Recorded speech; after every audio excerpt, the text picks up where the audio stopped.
All right, I'll make a video of Clover Health and my psychoanalysis, my indicators, and what I the way I see things, playing out. Um, right here, what you're looking at is the intermediate, the intraday um, cycle that I have here. That's like the 2 hour S, 4 hour. This is the 1 hour. It's on the 1 hour chart. That's 30 minute. Um, so yeah, the idea behind this one here is basically to buy the top of the cycle. I mean, buy the bottom of the cycle, sell the top of the cycle. Right? But you need to find a more, a high quality spot, um, which would be this smaller time frame. So, like, if you were to say you want it to be in the oversold zone, typically not before it, but if you do other analysis, like how it was oversold right here, right? And this is oversold right here because it's underneath that. You got this one that barely touched it, right? And you turned up here, probably could have bought that. So it started turning up, or you could have waited for confirmation and maybe bought this one instead. But either or, we can say that one. And the idea, right, the goal is trying to trade the cycle, right? So I'm pretty sure there's multiple ways to fuck it up. Um, but you just make sure that there's a lot of things headed your way. Like you're moving in the right direction of the stock.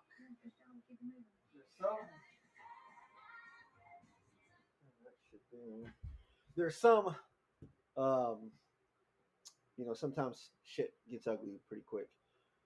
So then you would say, right, vertical line, right there. It's in an overbought scenario. You could have probably said this one, but definitely that green candle would have maybe wanted to do it, right? Especially after it went down and it looked like it wanted to fail and then it bounced back up. Um,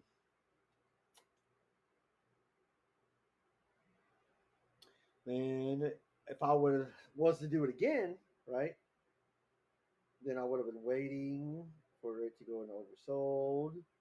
Right, went to oversold over here a little bit too, so that's definitely oversold. Starting to recover here, so you could either bought in on this one or that one, right? And then you would have wanted to wait till it went to overbought. This one overbought. You could wait until it exited out of the overbought, or just because it hit it overbought, one or the other. So we'll say that one, right? And then this is where some shit could fuck you up on, right? And how I would play it out, right? So oversold, getting oversold, right? So buy that one, and then wait for the 1 hour cycle to get up to an overbought. And the problem is now this one's oversold, just down here. So I probably would have waited till like market structure said that this was a good time to buy right here. And I would have doubled down because this one's in oversold territory as well. So I probably would have doubled down.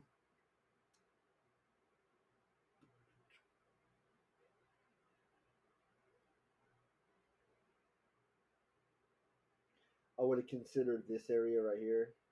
So say I didn't get it perfectly right, and I got it on this one because it went sideways 3 days, and I was like, well, yeah, this one's going up. The cycle's getting up. So, and then if it does follow the forecast, right, which this one here and this one here, and you want to have that one over. But depending on how high it goes, we could speculate looking at the other ones that it at least went up to around that amount, which would probably put it around here, right? So we could say right here or here would have been the day to exit the position. Then I would say that one. So that's how, if you know, the forecast does have a top here and then another shorter frame top there. That's how I would have played it out. Um,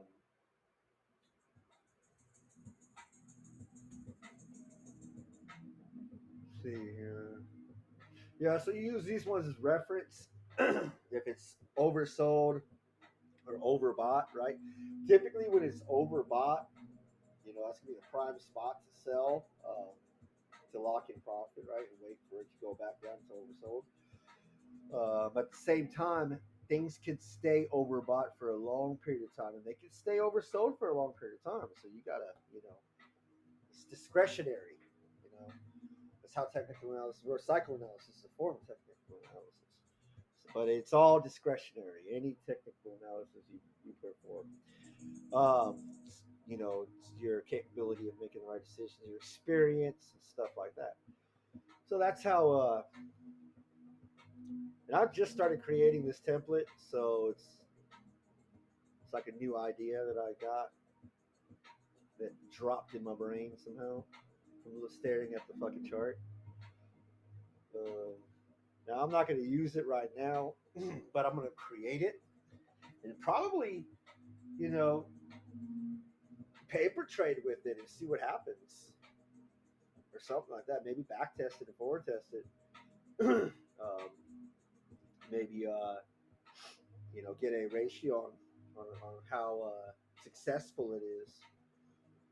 But either way it goes, um,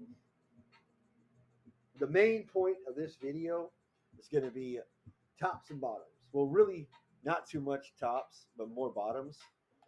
And it's about Clover Health, of course, right? So you see this blue right here. You get one here. You get spurt right there, and you see this orange here. You get here and here, a little spurt there, and it's like dark orange, light orange, right? So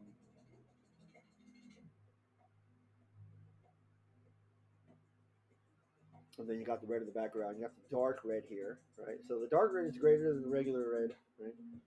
Just like the dark green is greater than the regular green, right? This green is greater than that. So that's the way I got it set up. There's other indicators and stuff like that, but I've talked about them before in the past. You see all these fair value gaps?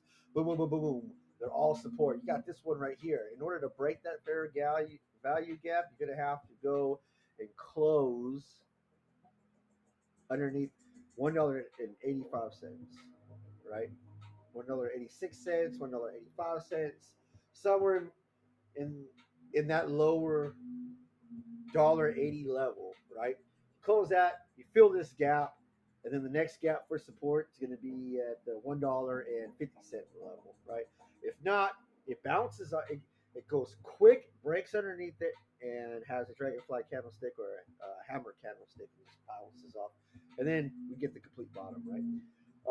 At least that's my expectations. Now you got a lot of other indicators on here that talk about tops and bottoms, like how you see this one. It looks like it fades from dark green to light green. There's two of them stacked on top of one another.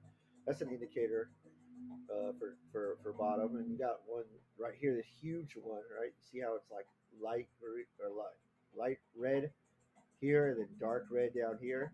So that right there is an indicator suggesting that that's a topping zone, right? And then this color here, this one, and so it's set up like it's like planetary alignment, right?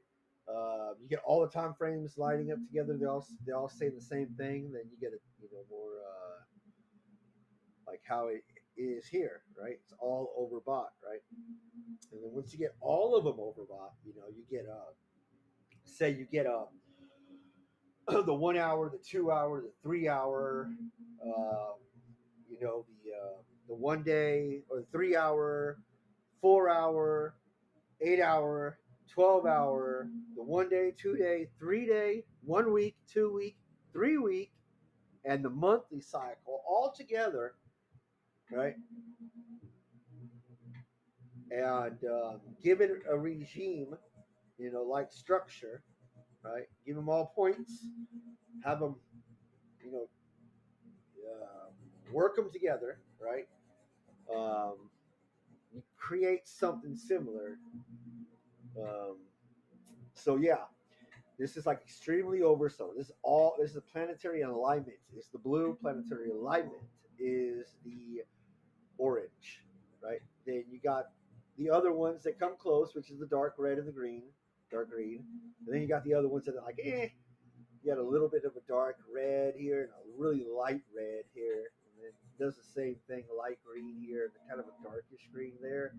So they're like, they're spots, but they're not like that conviction, right? Then you got another one, like say this one, up and away, up and away, and then it kind of like it farts right there, right? Not in your mouth, in your, let's see here. Yeah, there was a divergence here. There was two divergences here. There was this one and then this one. Bearish divergence. You can see it right here in the oscillator. This was a bearish divergence from here to here. So technically, shit, you had a bearish divergence on this one. Then you had another one that extended past into this one. But yeah, that would have been a lock in profit zone if you were a trader. That would have been that right there, almost the top, right? Especially when you see that bearish divergence play.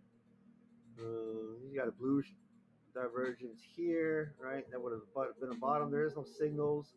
There's no green or no blue or nothing there, right? It's just blank. But you could have taken these other signals as oversold right there, right? Um, and ran with it. Oscillators moving up, whatever, right? And you got all this smart money exiting right here. This is a whale seller buy indicator, right? There. So for some reason, smart money, whales, institutions, hedge funds, whatever, big money, they like buying low and selling high. That's like the thing, right? They sell into price going up, right? And they buy into price going down, right here, here, and here, right? I don't know why they buy low when they sell high. I don't know why they do that. Anyways, and it's proof, right? We can use the dark pool data, right? They've been buying.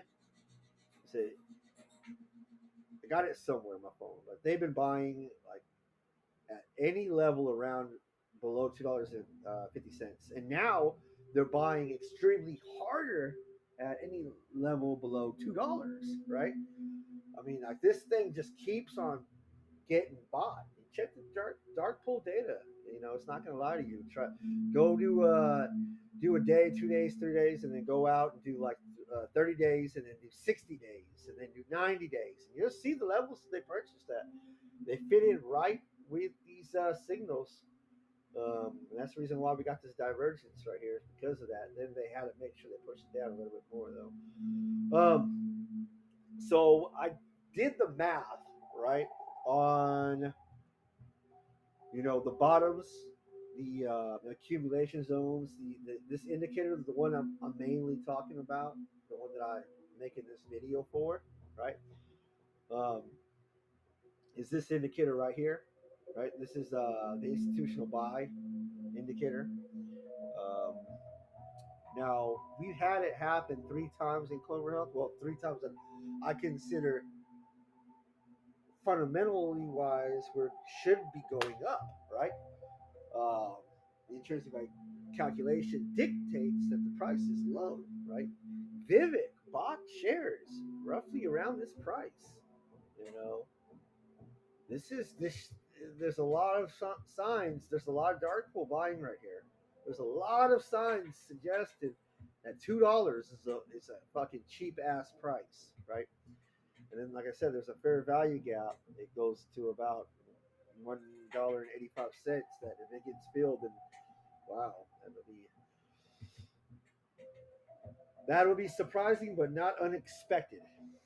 And the reason why it's not unexpected, I'm going to get to that later.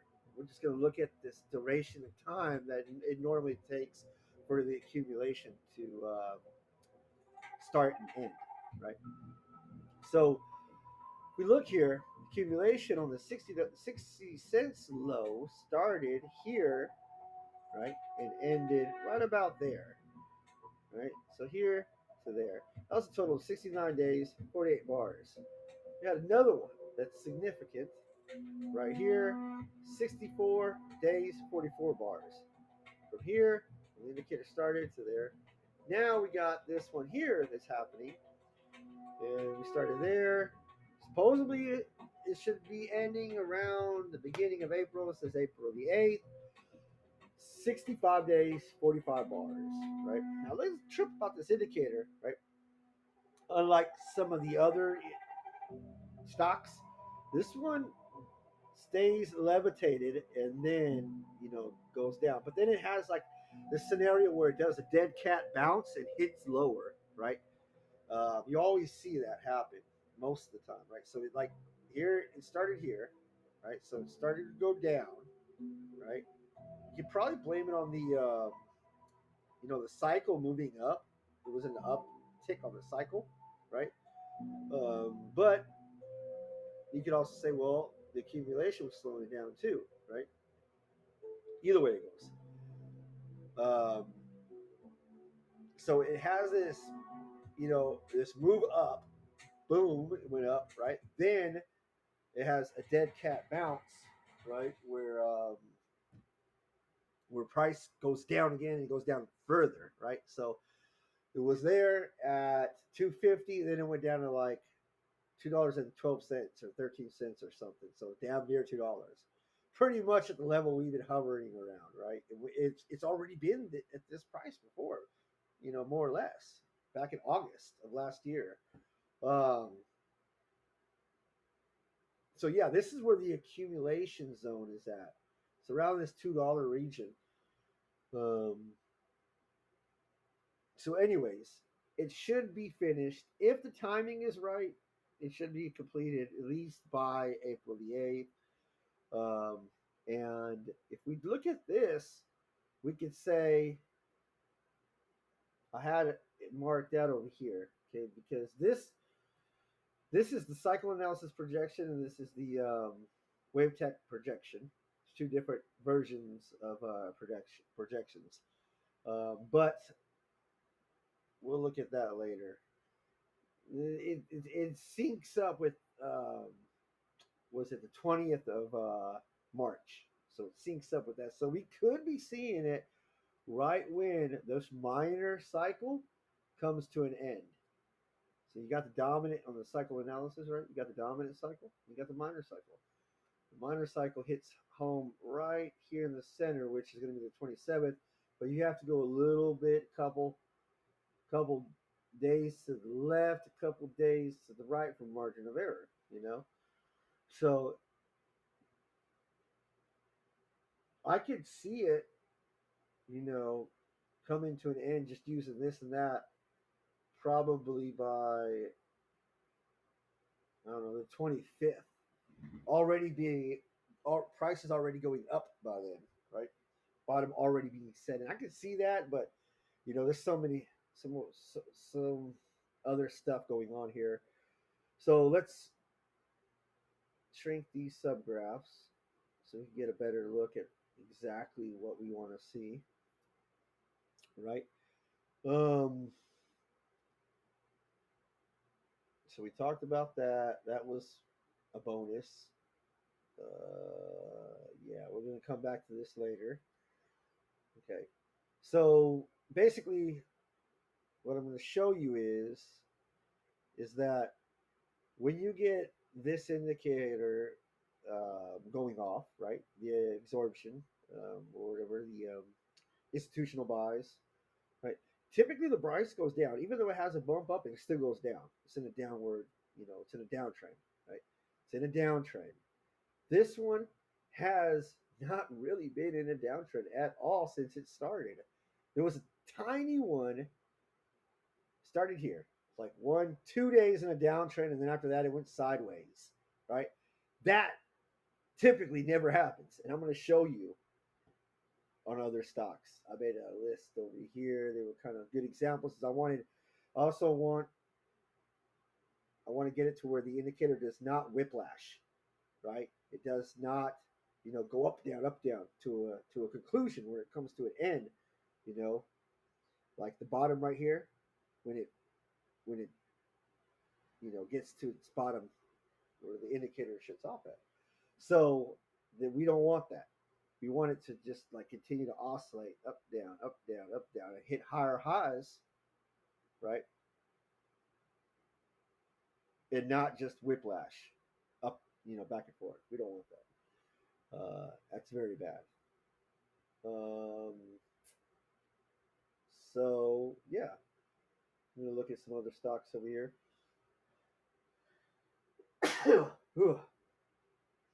See.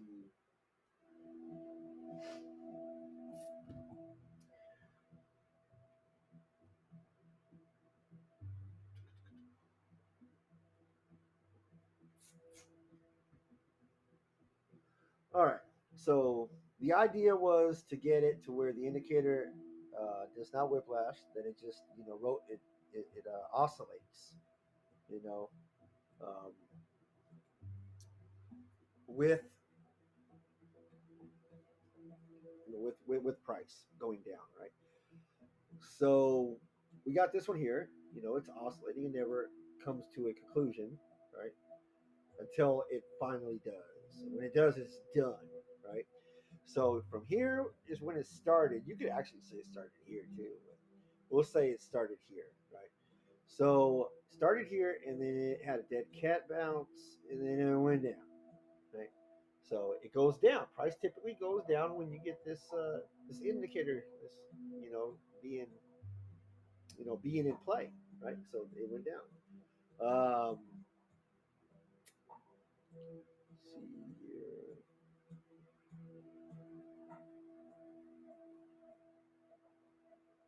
So this is an ugly chart, but whatever, we'll use it because this indicator right here, it oscillated and then it finished. It didn't do how this one did, right? So it went up, it finished, then went up, then it finished, then it went up. That's whiplash. No, no, no. We need it to stay, you know, elevated and never, finish until it's completely done, right? I'll show you some examples of whiplash on one. But anyways, so it had that. This was the buy zone, and if we look at it for the most part, kinetic months, it's pretty much like the absolute bottom, right? You could just say, boom, if it was a cycle, that's the absolute bottom, right? Then it did this.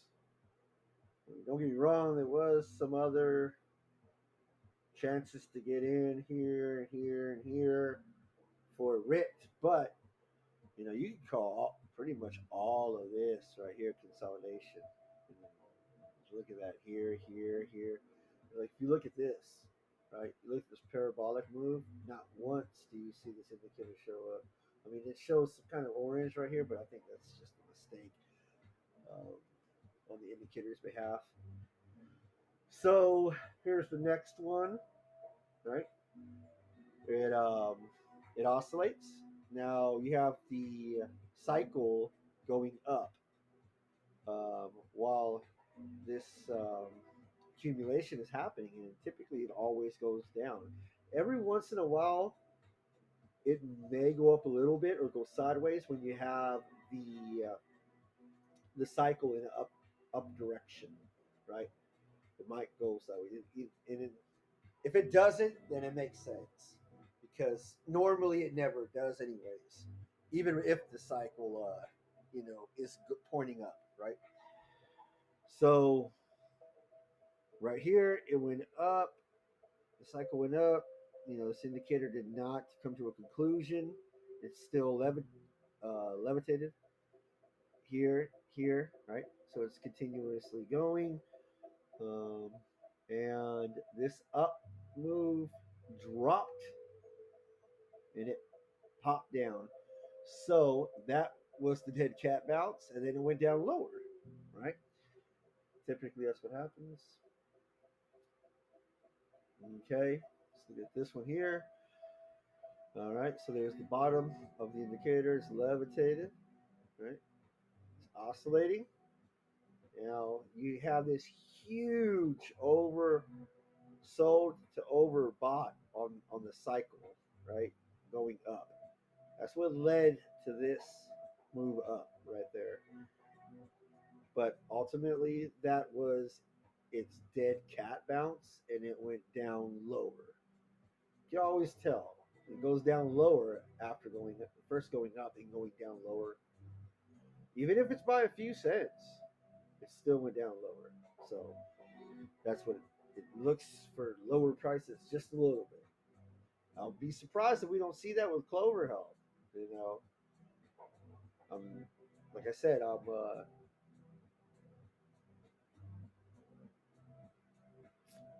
I'm expecting it, but it's not guaranteed, right? Because of how Clover Health is just going sideways. It's not actually going down while the accumulation is taking place. It's interesting, very interesting. Um, Over here, right? No, that's not it. It's this one. All right, so you get this. The indicator's oscillating, right? The baby blue line, right? And then you get a little bit of the orange. What did price do when it started?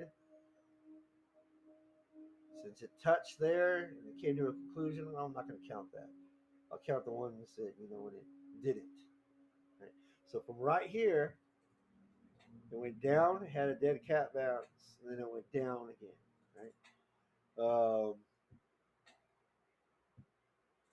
So yeah, after that, this happens. Right. Um, but typically, that's when bottoms are formed. This indicator shows you that. Now, I could inverse this indicator with the logic that he uses and have it dictate tops, but I'm not really interested in that because if you look at the bull market versus bear markets and how long they last and shit, right? How many times they happen? The bear market is like the fucking underdog. It's like the one that always loses, right? And then the bull markets, they exceed every fucking bear market look like specks compared to bull markets. So that's the reason why bottoms are more important than tops. Um, so yeah, moving on.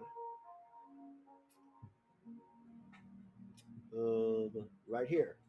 All right, now you can call this whole thing just one giant accumulation area, but it did go down and make lower lows, right? Until it didn't. Um,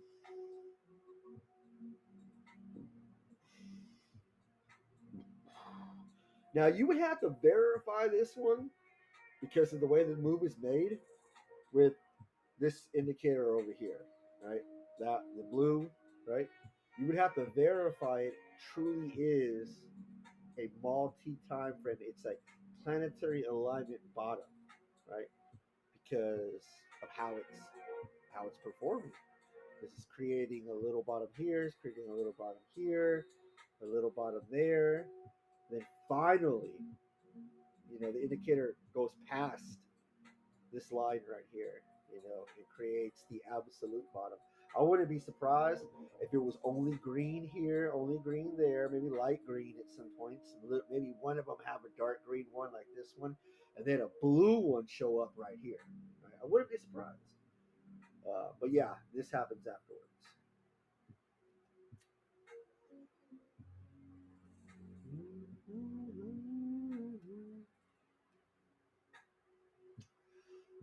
Okay. So you see this is the whiplash I'm talking about. How it goes up, down, up, down. You know, it comes to a conclusion. The indicator comes to a conclusion, and it goes right back up again. You know, it needs to stay levitated, right? Needs to stay up. Don't need to do that whole whiplash bullshit. It's a bad sign. You need to have like space in between there that's meaningful, or at least a long, drawn out, sloped bottom, right? Not just zoom, zoom, zoom, zoom, zoom, zoom. It's crazy. Fuck that shit. This signal's invalidated when it does that. Anyways, this one here, it oscillated up, down. Zoom in a little bit more. See, it didn't come to a conclusion. The red one typically does, so I'm not counting that one, you know, under those rules. But the blue one definitely for sure. It needs to stay. It needs to make higher highs, higher lows at least. Higher highs. Um, so yeah, this is the bottoming phase, right? You had the oscillator rolling up here, or you call that, a cycle, right, from trough to trough, and it was an upward cycle, right, and that made it go sideways. Then it dropped because it went down, right?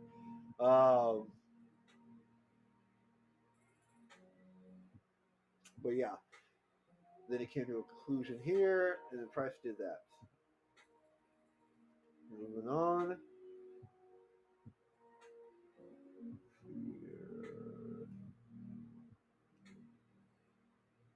All right, so this one oscillated here, right? Went down, and the price did that. This one didn't really oscillate; it just stayed levitated, right? And then it smoothly went down, right? So that's just a bottom, not the bottom, right?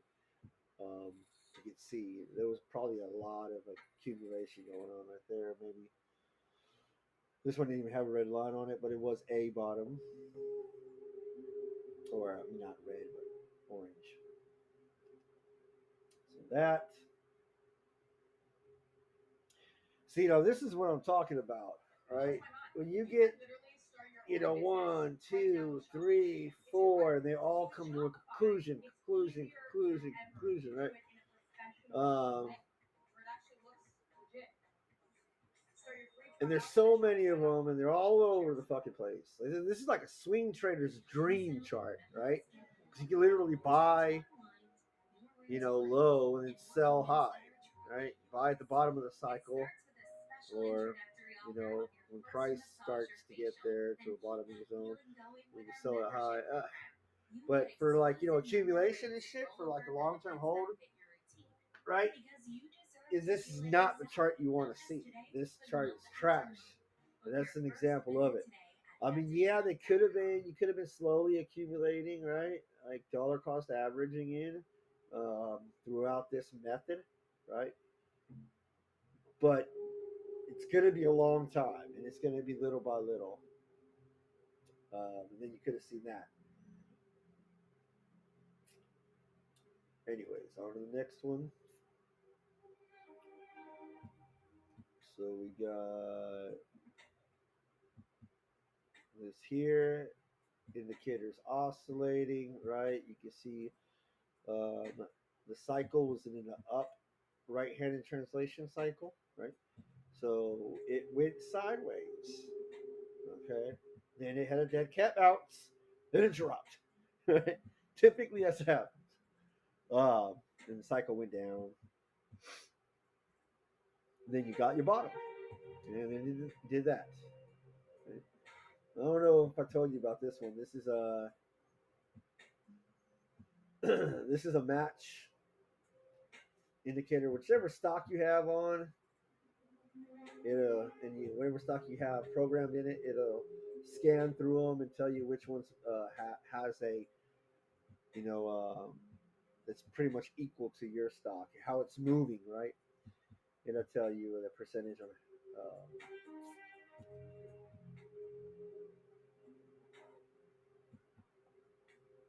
how compatible they are, if they are the exact same,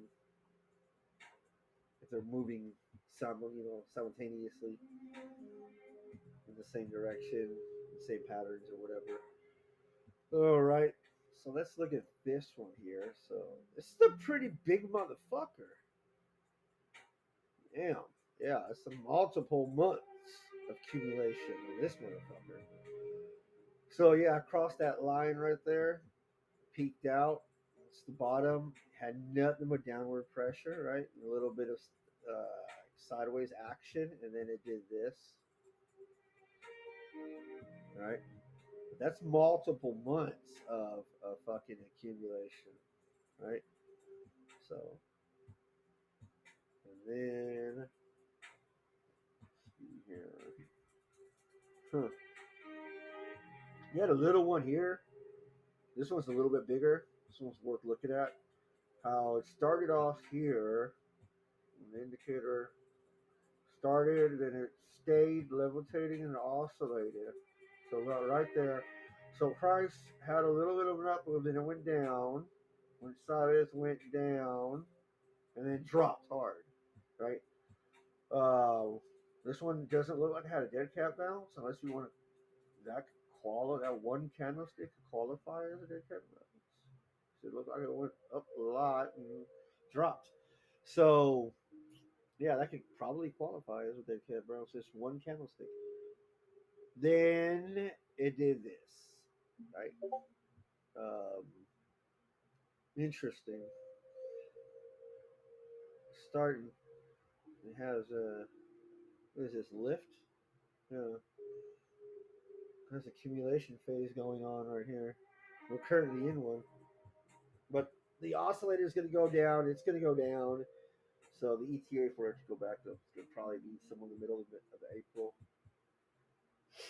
Um, but as the direction it's oscillating in is weak, it should have been oscillating up.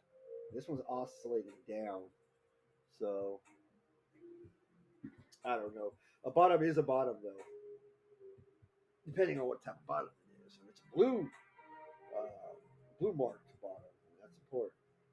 Like just like it is, if it's an orange marked top, that's important. All right, on to the next one. You can see right here, woo, had a waterfall sell off. And you didn't even see that coming. Shit. I mean, well, I guess you could have speculated it was going to happen with the regime going into a bearish one with this background red, right? But damn, yeah, it went down hard and fast, boy. Um, and then this is what happened next. All right, that's all fucked up right there. This one, uh, there was some buying going on here, and then something happened, and it just fucking started shooting down, shooting star down, right? You could have called this the dead cat bounce, and then boom, and then now this is happening. Okay, so it's this one over here where it oscillates. It never comes to a finale, never comes to a conclusion. It's not whipsawing. This one kind of whipsawed a little bit. This one definitely whipsawed, right? But this one, it's structured, right? And then it goes down. So all of this is downward price move. It's in a downtrend because accumulation's happening. Because smart money buys low, sells high, right? So they buy the dip. Retail buys the rip. So after this has already happened, it's going to have a higher low and a higher high. Then retail is going to start buying, and this is going to happen. Then smart money institutions, whatever, big ballers, they're going to sell into the rally, right? Probably not all their shares, but a good amount of them, right? In order to lock in some type of profit. Then they're going to let retail hold the bag until next time. So here it goes next time. And they're going to sell it to retail because retail like buys the rip. So retail's average would probably be somewhere right here. And institutional average probably be similar right here. Anyways, yeah. And then over here, you had a lot of oscillating. It almost came to a conclusion there, but not really. And it actually kept that up for a while. Then it did this, right?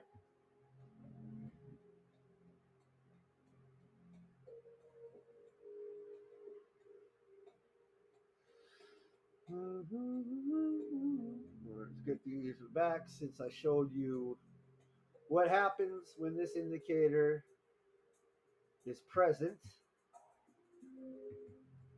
and how it reacts and what to expect.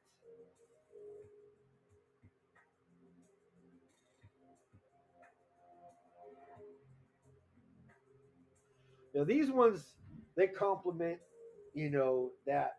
that one there. Um,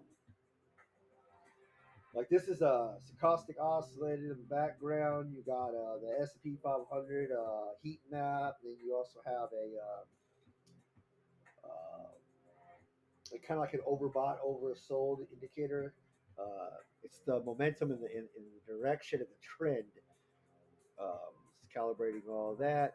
This one's good for bottom and tops. See how like it's blue right here? That's a good volume zone. It's kind of like a bottom scenario there, right?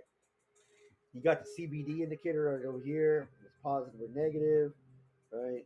So on that one, you got CBD EMA and then EMA delta, right?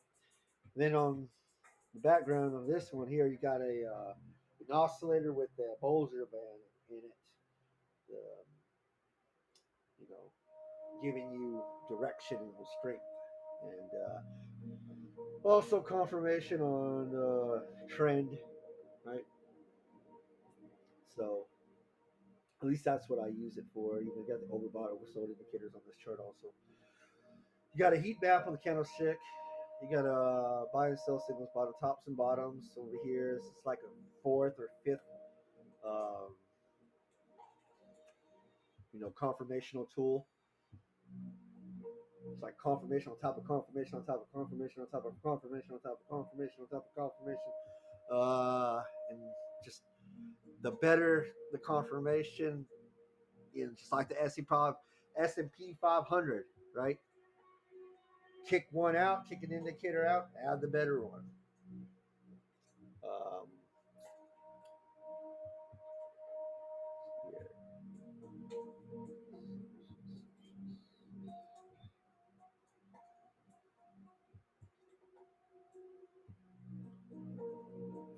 So yeah,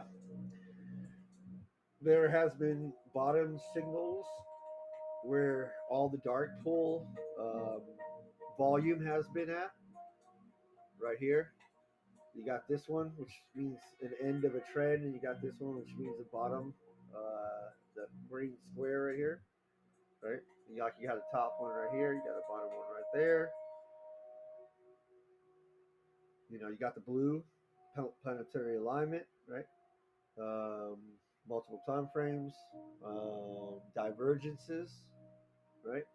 You got book map suggesting accumulation is taking place with the order book. Um,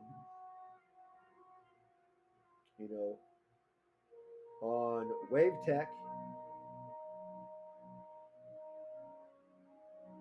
over here,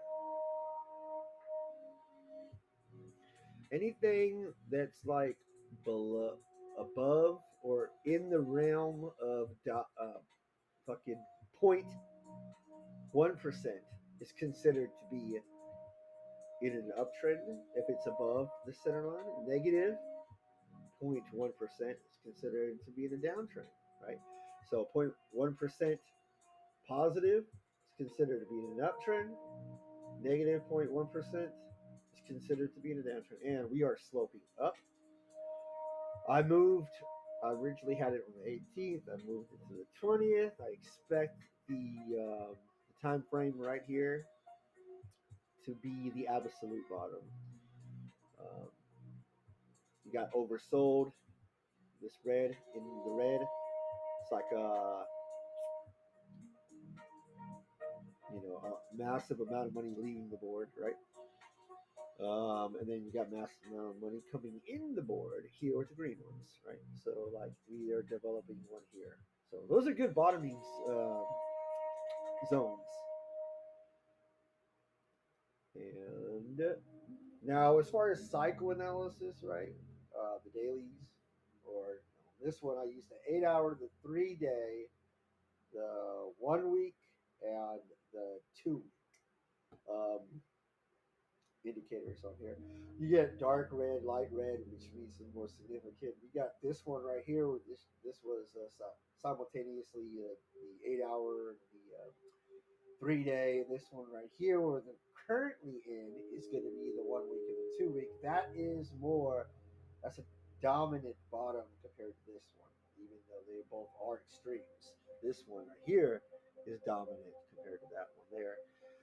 You can see the cycles moving up, right? And I think another thing too, you got the 3 day in an upward direction, right? Even though the 1 day is down, going in and down, you got the 3 day in an upward direction, and I think that's another reason why that Clover Health has only been going sideways instead of down, um, as well as that fair value gap too. That's important. But eventually, it's going to rotate down. But the good thing about it is that the forecast suggests that we should have the other cycles rolling up simultaneously, right?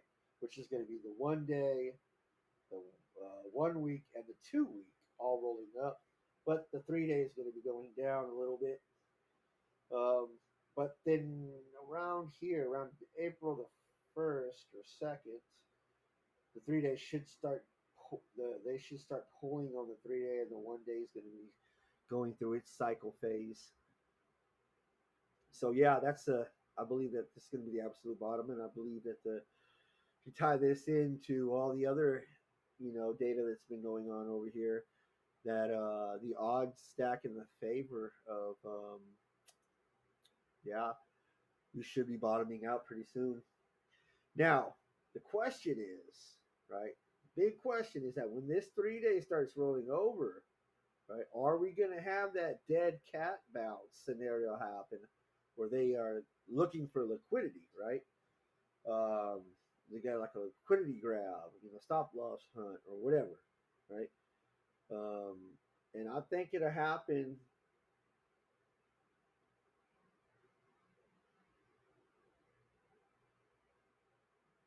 after the 16th. So it'll be like 17th, 18th, 19th type of deal. I think if I zoom in it, but it will happen in between here. I think it'll happen when the 3 day starts topping out. Um, Also, there is, let's see, is that one? There is this one here. Um, the cycle does stop around the 20th. So yeah, the cycle stops around the 20th. So if they're gonna do this was a dead cat bounce right here, and we're gonna go see $1.80 and then have a hammer stick candlestick or have a dragonfly candlestick. That'll be the right time to do it. And then after that, I think we're done. Bottom is concluded. The absolute bottom. Yeah, we tie more into. We did at first Humana, but now it looks like Melina is taking the lead at 73%. So how that one moves, Clover was matching it up to 73% um, in the candlestick movements in the price action. So if we do that, let's get my drawing tool out. Let's get the day we want to project it. So we'll say something.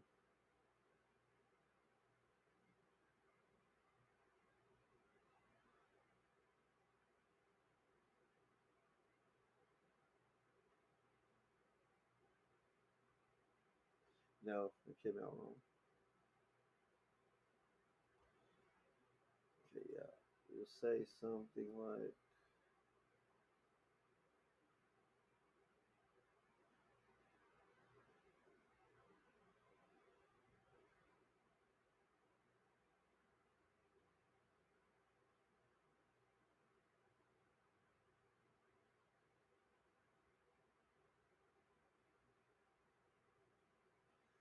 something like that. I'll leave that there and see what happens. Let's lock it to oops.